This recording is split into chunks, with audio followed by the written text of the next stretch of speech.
Hello, അപ്പോൾ നമുക്കേ ഇന്ന് വളരെ ടേസ്റ്റി ആയിട്ടുള്ള ചെമ്മീൻ കറിയുടെ റെസിപ്പി കണ്ടാലോ. അപ്പോൾ അതിന് വേണ്ടിയിട്ട് ചൂടായ പാനിലേക്ക് 2 ടേബിൾ സ്പൂൺ വെളിച്ചെണ്ണയാണ് ഒഴിച്ചു കൊടുക്കുന്നത്. എന്നിട്ട് അതിലേക്ക് 1/2 ടീസ്പൂൺ കടുകും 1/4 ടീസ്പൂൺ ഉലുവായും കൂടി ഇട്ടിട്ട് നന്നായിട്ടൊന്ന് പൊട്ടിച്ചു കൊടുക്കാം. ഇനി ഇതിലേക്ക് ഞാൻ 2 സവോള ചെറുതായിട്ട് അരിഞ്ഞെടുത്തിട്ടുണ്ട്.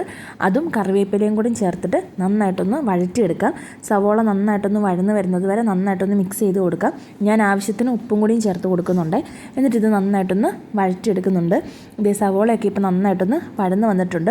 ഈ സമയം ഞാൻ അതിനകത്തേക്ക് 1 ടീസ്പൂൺ വെളുത്തുള്ളി ചതച്ചതും 1 ടീസ്പൂൺ ഇഞ്ചി ചതച്ചതും 1 ടീസ്പൂൺ പച്ചമുളക് ചതച്ചതും കൂടെ ഇട്ട് കൊടുത്തിട്ട് ഒന്നും കൂടി നന്നായിട്ട് വഴറ്റിയെടുക്കുന്നുണ്ട്.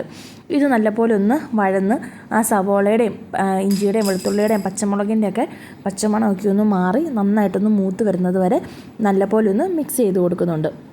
ഇപ്പോൾ ഇതൊക്കെ നന്നായിട്ടൊന്ന് വഴന്ന് വന്നിട്ടുണ്ട്. ഇനിയിപ്പോൾ നമുക്ക് പൊടികളൊക്കെ ചേർത്ത് കൊടുക്കാം.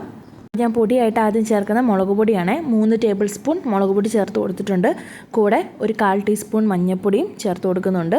അതിലൂടെ തന്നെ 1 ടേബിൾ സ്പൂൺ മല്ലിപ്പൊടിയും ആവശ്യത്തിന് ഉപ്പും 1 ടീസ്പൂൺ കുരുമുളക് പൊടിയും കൂടിയും ചേർത്ത് കൊടുത്തിട്ട് ഒന്നും കൂടി നന്നായിട്ട് മിക്സ് ചെയ്തെടുക്കാം. ഈ പൊടിയുടെ പച്ചമണമൊക്കെ ഒന്ന് മാറി നന്നായിട്ട് മൂത്ത് വരുന്ന സമയമാകുമ്പോഴേക്കും ഇനി ഇതിനകത്തേക്ക് കുടംപുളി ഇട്ട് കൊടുക്കാം കേട്ടോ. ഞാൻ കുടംപുളി നേരത്തെ ഒന്ന് വെള്ളത്തിൽ സോക്ക് ചെയ്ത് വെച്ചതാണ്.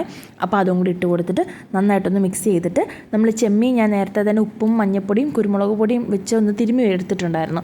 അപ്പോൾ ആ ചെമ്മീനും കൂടി ഇട്ടിട്ട് ഈ മസാല ചെമ്മീനിലേക്ക് പിടിക്കുന്നത് വരെ നന്നായിട്ടൊന്ന് മിക്സ് ചെയ്ത് കൊടുക്കാം. എന്നിട്ട് ഇനി ഇതിനകത്തേക്ക് നമുക്ക് ഗ്രേവിക്ക് ആവശ്യത്തിനുള്ള വെള്ളം ചേർത്ത് കൊടുക്കാം. ഇതിങ്ങനെ പറ്റിച്ചെടുക്കണമെങ്കിൽ കുറുക്കി നന്നായിട്ടൊന്ന് പറ്റിച്ചെടുക്കാം. ഇല്ലാന്നുണ്ടെങ്കിൽ നമുക്ക് ചാറായിട്ടൊക്കെ വേണമെന്നുണ്ടെങ്കിൽ ഇതുപോലെ വെള്ളം ഒഴിച്ച് തിളപ്പിച്ചെടുക്കാം കേട്ടോ. അപ്പോൾ ഞാൻ എൻ്റെ വെള്ളമൊക്കെ ഒഴിച്ച് നന്നായിട്ടൊന്ന് തിളപ്പിച്ചെടുത്തിട്ടുണ്ട്. അപ്പോൾ ഇത് നമ്മുടെ ചെമ്മീൻ കറി റെഡി ആയിട്ടുണ്ട്. അപ്പോൾ വീഡിയോ ഇഷ്ടമായാൽ ലൈക്ക് ചെയ്യാനും ഷെയർ ചെയ്യാനും സബ്സ്ക്രൈബ് ചെയ്യാനും മറക്കരുത് കേട്ടോ. അപ്പോൾ അടുത്ത വീഡിയോയിൽ കാണാം. അതുവരെ ബൈ.